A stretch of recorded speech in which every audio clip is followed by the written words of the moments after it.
You know this moment. You begin a prayer you have said 100 times. The words are familiar. Your body already knows the posture. Maybe the candle is lit. Maybe the book is open. Maybe the room is quiet, but inside you are not there. Part of you is replaying a conversation. Part of you is worrying about money. Part of you is irritated with someone. Part of you is already thinking about what comes next.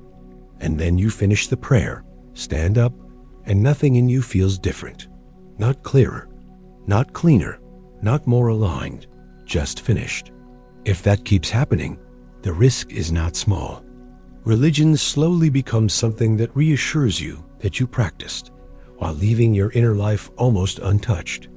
And that is the point of this video. Not to attack repetition, not to tell you that form does not matter, but to show you why repetition by itself rarely changes anything, and why inner attention is the thing that turns a religious act from habit into contact. Because the hidden question is not only, did I do the practice? It is, what in me was actually present while I was doing it? That is where the whole difference begins. A lot of sincere people think the power is mainly in the repeated form. Same prayer, same hour, same gesture, same sacred words, same sequence. And of course, form matters. Form protects memory.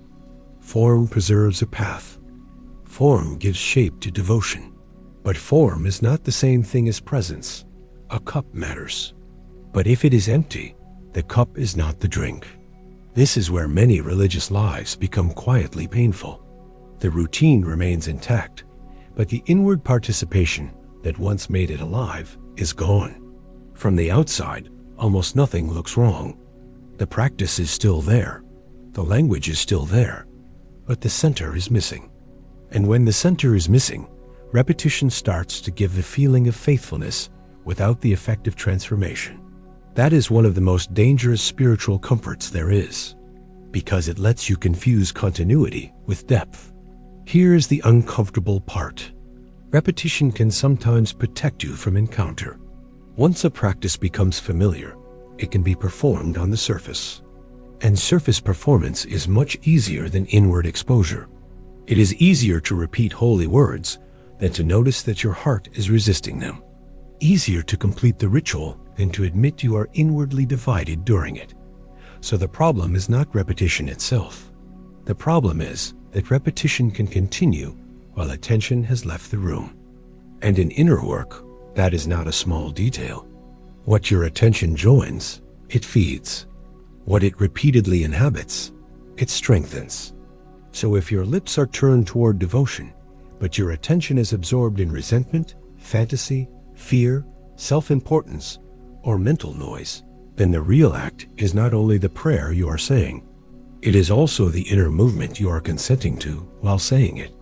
That is why two people can speak the same sacred words and leave with completely different effects. Same language, same religion, same ritual, but one becomes more collected, more honest, more inwardly ordered. The other remains scattered, irritated, unchanged. Why?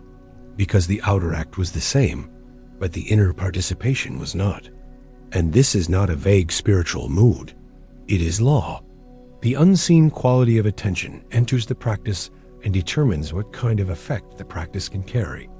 So when people say, I pray, I attend, I recite, I show up, why does it still feel dead? The answer is often not that they need a new religion, a more exotic technique, or stronger emotion. Sometimes the answer is simpler and more severe. Your practice has shape, but not enough inward light. And without that light, even beautiful forms can become mechanical. Let me make this concrete. Imagine someone who says a prayer for peace every evening, but each night he enters the prayer already deep inside a courtroom in his head. He is replaying what someone did to him. He is building his case.